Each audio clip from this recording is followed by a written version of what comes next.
जमहूरियत खतरे में, जो मौजूदा दस्तूर है, आइन है, संविधान है, वो खतरे में। फासिज्म जिसको कहते हैं पॉलिटिकल साइंस की जबान में, वो फासिज्म के तमाम सिम्टम्स बहुत साफ साफ आज दिखाई पड़ रहे हैं। इसीलिए हम कहना चाहते हैं कि हमको अपने अंदर की भी जो कमजोरियां हैं, अपने अंदर में जो मजदूर है, गरीब है, उसको, जो पसमानदा है उनको, जो पसमानदा में भी दलित है, मुसलमान है, फंकी है, मैं बराबर बोलते रहा हूं पार्लियामेंट में। अभी 4 आदमी जो मारा गया यहाँ गुड़गांव के पास गटर में गिर करके, 2,500 लोग इनके मोदी जी के शासनकाल के दरमियान पिछले 2-2.5 साल में 2,500 लोग पार्लियामेंट में गिर करके मरे। वो यहाँ भले कोई मुसलमान नहीं, लेकिन उसमें अगर हिंदू हलखोर है तो उसमें मुसलमान का हलाल खोर भी है, जहरीली गैस निकलती है।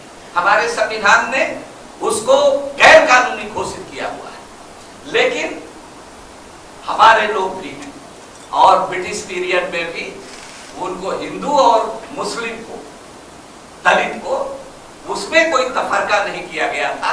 अगर रेल में नौकरी मिलती थी तो हलाल खोर को भी मिलती थी और हिंदू हलखोर को भी। हिंदू धोबी को भी जहां मिलता था तो हिंदू मुसलमान धोबी को भी वो नौकरी मिलती थी, एक रिजर्वेशन के साथ। आप जानते हैं शेड्यूल कास्ट का रिजर्वेशन भारत का संविधान बनने के समय से नहीं है। शेड्यूल कास्ट का जो रिजर्वेशन है वो ब्रिटिशर्स ने शुरू किया और यही वजह था जो लोग बाबा साहब अम्बेडकर को कहते हैं कि थोड़ा सा कहते हैं कि उनका दिल ब्रिटिशर्स की तरफ था, तो उन्होंने समझा था और समझते हुए उनके लिए ईयर मार्क किया था, उनको आइडेंटिफाई किया था, ब्रिटिशर्स ने भी आइडेंटिफाई किया और उसके फायदे मुस्लिम जो दलित हैं उनको भी मिल रहा। तो आप ये भी जानते हैं कि एक दिन यहाँ मदर टेरेसा जो एक बायस लेडी है और कहा जाता है कि उनको संत का की उपाधि मिली, और पिछले 100 साल में अगर सब हिंदू और मुसलमान और ईसाई और सिख उसमें, और जिनको हम लोगों ने जिंदा जावेद देखा हुआ है इस पीढ़ी ने जो यहाँ बैठे हुए हैं नौजवान के, तो उतनी उस तरह से नामवर कहिए या कि वो औरत एक दिन, हमको याद है कि एक दिन दिल्ली में गांधी जी के समाधि पर राजघाट पर वो एक दिन उपवास पर बैठी थी इस बात के लिए कि ईसाई मजहब के अंदर भी दलित है और उनको दलित का स्टेटस मिलना चाहिए। सच पूछिए तो मैं उन दिनों सहाफी हुआ करता था, मेरे दिमाग में वहीं से ये बात स्पार्क करती है कि उनके यहाँ भी दलित है और एक समझ लीजिए कि उनके जीवन का कितना रिजर्वेशन का जो सवाल है, दलित आइडेंटिटी का जो सवाल है, सबसे समझिए कि हाईली पॉलिटिकल, हाईली बल्कि कहिए कि एक जुबान में इन्फ्लेमेबल, ज्वलनशील एक सवाल, तो उस सवाल को भी एकदम खांटी मजहबी एक लेडी ने उस सवाल के लिए, हालांकि उसके लिए उसी समय हमको याद है कि आरएसएस के लोगों ने इतनी गालियां, संत थी, उसने माफी भी मांगी। ये लोग होते हैं अपना विचार भी करते हैं, लेकिन ये कहते हैं कि किसी को हमारी बात से सदमा हुआ है तो हम माफी मांगे, लेकिन अपने बात पर वो कायम थी। तो इन चीजों ने हमारे जैसे आदमी को, एक सहाफी होने के नाते, एक जर्नलिस्ट बैकग्राउंड से, एक स्ट्रगल के बैकग्राउंड से आने वाले, एक गरीब परिवार के बैकग्राउंड से आने के चलते हमने शिद्दत से महसूस किया। मैं बताऊं, मैं वहां जर्नलिस्ट था और एक एमएलए फ्लैट में मैं रहता था और वहां पर एक दिन मिलाद था एक धोबी के यहाँ, मुस्लिम धोबी के यहाँ। उसकी औरत, हम आकर के हमारी औरत को उसका मर्द आकर के हमको कह रहा था कि मिलाद में चलिए। हमारे बच्चे छोटे छोटे थे उस समय, वो सब कहे कि चले गए। हम लोग गए उसके झोपड़ी में, उसकी दुकान थी गैरेज में, वो एक किसी एमएलए ने उसको गैरेज किया। मैं जब गया तो हमको कहाँ बैठाए, स्टूल खोज रहा था, कुर्सी नहीं है, स्टूल खोज रहा था। और उसकी आंखें, बाप बेटे की आंखें डबडबा गई थी, उसकी बूढ़ी माँ की आंखें डबडबा गई थी। और मैं उस समय कुछ नहीं था, मैं एक अदना सा एक सहाफी था, मैं मुसलमान था। लेकिन हमने देखा नजर दौड़ा करके कि उस एमएलए फ्लैट के इलाके में बहुत सारे मुस्लिम दोहबी वासन में रहते हैं। पटना में तो बहुत सारे मुसलमान रहते हैं, लेकिन उसके यहाँ सिर्फ मुस्लिम धोबी लोग आए। तो हमको इस बात को समझना होगा। और हमको याद आया, मैंने कहा मैं कोई आलिम नहीं हूं और हम अरबी वगैरह से एक तरह से कहिए नावल है तालीम से, फिर भी हमको इतना मालूम है कि हजरत उमर ने क्या फरमाया है। आप ये लोगों के, आप जैसे आलिमों के जुबानी हमने सुनी और सुनी है कि हजरत उमर क्या फरमाते हैं। फरमाते हैं कि दुनिया की नजर में जो सबसे गया गुजरा है, कमजोर है, वो रहे, लेकिन असल जो ताकत है उसी में है। और इसलिए वो उसमें है कि उसको जो हकूक है, उसके जो अख्तियार हैं, इंसानी अख्तियार छोड़ दीजिए संवैधानिक अख्तियार, वो तो है नहीं, वो जब तक उसको नहीं मिलता तब तक वो सबसे मजबूत है। और इसीलिए मैंने इस रास्ते को चुना था और आज भी उस रास्ते पर हम कायम हैं। और हम समझते हैं कि हम बहुत जानकारी नहीं है, और हम सब इसीलिए हमने कहा, जब हमने काम शुरू किया तो हमने, हमारे दिमाग में था 4-5M। एक पहला चीज मसावात, M मसावात, दूसरा मदद, तीसरी बात मशविरा। हमको उसको कहीं ढील ढाल है तो हमको उसको ठीक करना होगा, क्योंकि जो ये मसावात है हमारे रीढ़ की हड्डी है, वो अगर ठीक नहीं है, या और कितना वक्त है,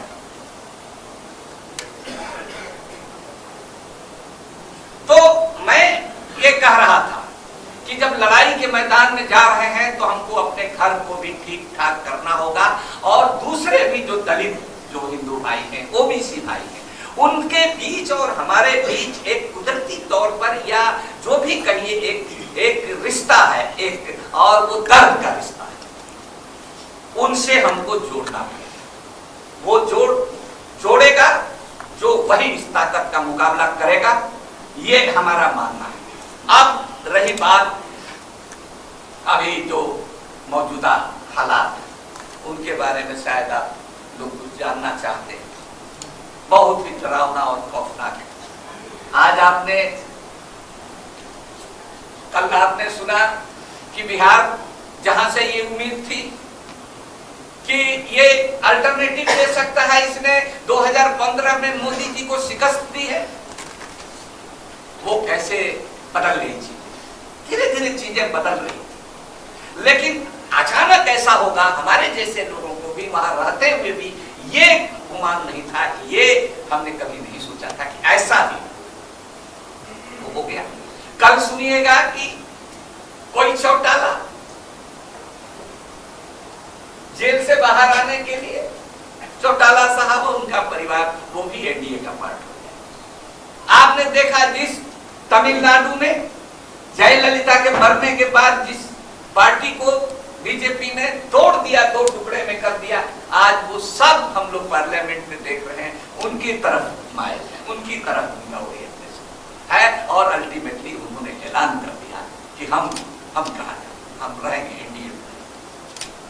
तो ये सारी चीजें हो रही है, और हम कहेंगे कि हम लोगों को कहना चाहिए। हाँ, ये बात सही है कि 5% लोग बाहर से आए हुए हैं हम लोगों से, लेकिन 95% लोग यहीं के हम लोग हैं, यहाँ के हम ओरिजिनल लोग हैं, मूल निवासी यहाँ के हैं। और हम इसलिए कहते हैं कि माइनॉरिटी सिंड्रोम से बाहर निकलना चाहिए कि हम अकलियत माइनॉरिटी अल्पसंख्यक रखते हैं, ये एक एहसास कमतरी का भी बायस बनता है। हम लोग फिर बहुत जोश में आते हैं तो कहते हैं कि हम माइनॉरिटी नहीं है, सेकेंड लार्जेस्ट मेजॉरिटी है। हम ये कहते हैं कि उसका भी समय गया, किसी समय तक काम चल सकता था। अब ये कहने की जरूरत है कि वी आर इन मेजॉरिटी, हम लोग अक्सरियत के लोग, हम अकलियत के लोग। अगर हिंदू दलित भाई, अगर हिंदू ओबीसी के लोग, अति पिछड़े लोग, मुसलमान के लोगों को, तो ये अगुवाई करके हमसे पहले सिखों ने, सबसे पहले सिखों में, जब कॉन्स्टिट्यूएंट असेंबली में 1950 में जब ये अमेंडमेंट हो रहा था कि मुसलमानों में दलित नहीं हो सकते थे, ईसाइयों में नहीं हो सकते थे, जब संविधान में आर्टिकल 341 में नहीं है, 1950 में ये हुआ। उस समय जो हमारे लीडरान थे, मरहूम, उनकी कोई मैं तनकीद नहीं करता, उनकी नियत पर मैं नहीं जाता, लेकिन जाने अनजाने गलती हुई, लेकिन सिखों ने उसमें आवाज उठाई थी कि हमारे यहाँ भी, हम आपको समझने के लिए कह रहे हैं कि हमारे यहाँ भी बूटा सिंह है, हमारे यहाँ भी ज्ञानी जैल सिंह, वो कहा था। तब बाद में जाकर के सिखों को उसमें शामिल किया गया, ऑर्डिनेंस निकाल। बीपी सिंह की सरकार आई तो बुद्धिस्ट को नौ बौद्ध कह करके शामिल किया गया। मैं कहना चाहता हूं बहुत अदब एहतराम के साथ, हमारे डॉक्टर रतनलाल जी चिंतक हैं, दलितों के नेता हैं, मैंने इनको कहा कि इनसे भी बुलवा लीजिए, उन्होंने कहा कि इनका हम अलग से एक लेक्चर कराएंगे। तो अदब एहतराम के साथ कि जो बाबा साहब अम्बेडकर इस हिंदुस्तान में जो वो समझा कि हिंदू धर्म छोड़ करके अगर हम बौद्ध हो जाएंगे तो इस बीमारी से निजात हमको मिल जाएगी। उन्होंने कहते हैं कि उन्होंने मुसलमान इस्लाम के बारे में भी सोचा, हो सकता है बड़े लोग सोचे होंगे, मेरी कोई इस तरह की कोई उनकी ये नहीं है, लेकिन गच्चा खाद है, वो भी इतने बड़े महान आदमी भी, उनके यहाँ भी जो जो जो कन्वर्ट हुए थे, जो लोग नीचे के स्टेटा से आए थे, वो कन्वर्ट हुए थे, उनको वो दर्जा नहीं मिला। इसलिए मजहब बदलने से इंसान की सामाजिक स्थिति ये नहीं बदलती है, ये बुनियादी ये तरीका है। तो इस बात का मैं कायल रहा हूं और मैं समझता हूं कि हम लोगों को थोड़ा देर से भी सही